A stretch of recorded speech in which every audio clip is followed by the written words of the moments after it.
Не, ну это, знаешь, это полное, как он там назвал, что вы манипулируете, да, мнением. Так вот, кто именно был манипулятор, так это он. Во-первых, он говорил, что была какая-то встреча, на которой мы все уже обо всем договорились. Мне было бы интересно. На этой встрече был не только я. Был Мустафа Джемилев в прошлом году, был Ильфат Чубаров, Рустем Умеров. Их был этот замечательный господин Резников. Он Алексей или Алексей, скорее всего, Алексей. Вопрос в другом. Вопрос в том, что мы ни о чем не разговаривали в плане того, что мы там договариваемся чего-то делать там или чему-то еще делать. Это были общие разговоры. Общие разговоры, знакомства друг с другом. Все. То, что сейчас сделало Министерство реинтеграции, это полная дискриминация. Вы самый главный вопрос не задали. Вы пытались там копаться в программах, в которых они специалисты, и они в принципе, вас по этим программам поводили. А вообще надо было просто спросить, как попали деньги в Минтот? Как они попали? Почему они попали как субсидия по 26.10? Почему Резникову пришлось экстренное совещание проводить 21 декабря и переводить эти деньги с 21.60 субсидий на 22.40? Если они сразу попадали как помощь другим телеканалам, почему вдруг такая история произошла и пришлось ему менять назначение денег экстренно? Почему? Вот это он вам должен был объяснить. Теперь по поводу того, что он говорил, что там не написано АТР, и специально там в бюджете не написано АТР. Это тоже манипуляция. Никогда АТР не писался вообще в бюджете как финансирование телеканала АТР. Всегда принимался бюджет, где подразумевались деньги для и навещания, и для мов коренных народов. По программе такой-то. Она была всегда 31, 10, 20.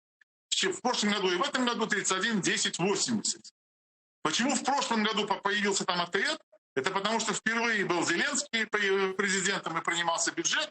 И вот когда в первом чтении нас не было, нас включили специально, чтобы не было недопониманий, потому что в первом чтении бюджета нас вообще не было даже в программе. И пришлось уже в бюджете, во втором чтении пришлось включить АТР специально. А в этом году мы были уже в программе. То есть уже были предусмотрены. Что Мирошниченко не знает, что прежде чем попасть вообще в программу, работа идет с Минфином, мы работали с Минкультом, мы же даже попали на вилку на это. Нас Минкульт передал в Минтот. Мы же все это готовили в Минкульте, и передачу, надо отдать должное Минкульту. Там очень профессиональные работают Ткаченко люди.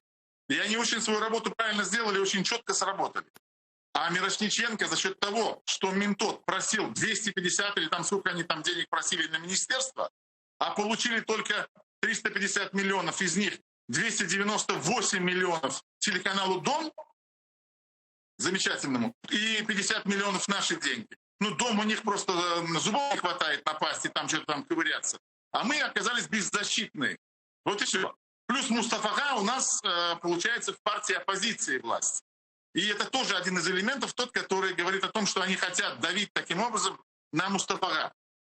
Вот именно это давление на Мустафа, в принципе, мы сейчас как бы все и ощущаем. Это мы держим этот первый фронт. И это Мирошниченко вам тоже не сказал.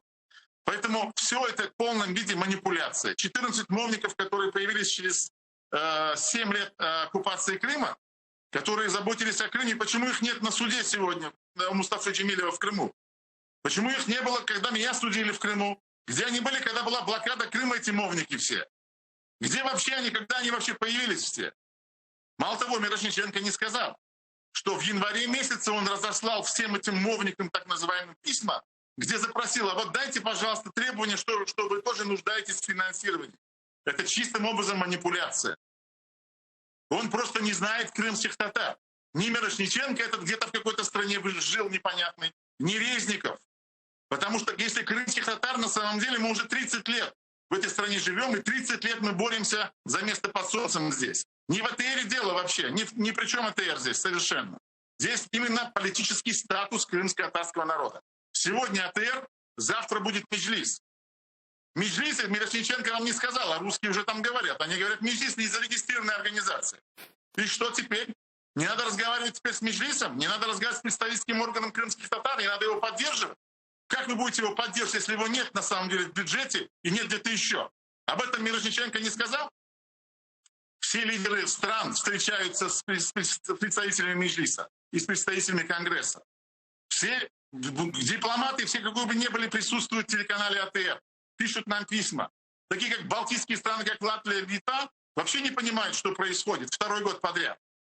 Не происходит. В Литве, если этот Мирошниченко не знает, этот год признан годом крымских татар. Они их называют литовские татары, но они имеют право на это, потому что наши истоки в Литве. Мирошниченко тоже этого не знает. Он знает только одно — деньги. А им нужны деньги, им нужно влияние, чтобы продолжать дальше политическую карьеру. А мы хотим только одного. Мы хотим правды и хотим вернуться в Крым, к себе домой, где не будем зависеть ни от каких бюджетов, ни от каких Мирошниченко, ни от каких Резниковых. И поэтому, когда он видит в студии молодых журналистов, которые еще не такие опытные в таких вот этих партийных разных вот этих вот бюджетных программах, он пытается разные придумать конкурсы. Деньги распределяются как субсидия. И если конкурс делать, то должны были конкурс делать мы сами. Сами на телеканале АТР. А не министерство, как распорядник коштов по 22.40, как программу, которую они перевели. Вот что они делают. Поэтому это тоже манипуляция. Мы все это видели, поэтому это уже не первый год. Не бог шлеселер, шлеселер. Ничего у них не получится. Как мы были не сломлены, у нас лозунг «Бойсен Наган». Так и будем такими же. А Мирошниченки, Резниковы, все эти приходят и уходят. Их не будет завтра тоже всех самих. А крымско-татарский народ как был, так и останется. АТР как был, так и останется. Меджлис как был, так и останется. И дело не в Меджлисе, и дело не в АТРе сейчас, а дело в оккупации Крыма. Пусть думает каждый день, встает не о деньгах, а пусть думает о том, что он сделал для тех, которые живут в Крыму.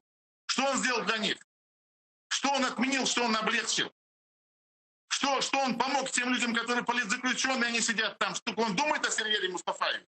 Он Сервера Мустафаева вообще знает, где он там же находится? В какой тюрьме сидит? Поэтому, Гульсум, bizim hakkımız var. Bunların hepsilerini yok edeceğimiz bunlar. Bunlar olmazlar bu devlette. A biz oluruz. Ben bundan eminim. Siz de başınızın koterip boysunmayıp bunlara betine böyle tüküreceğimiz hepsilerine. Milli tamırlı halk olarak. Amin.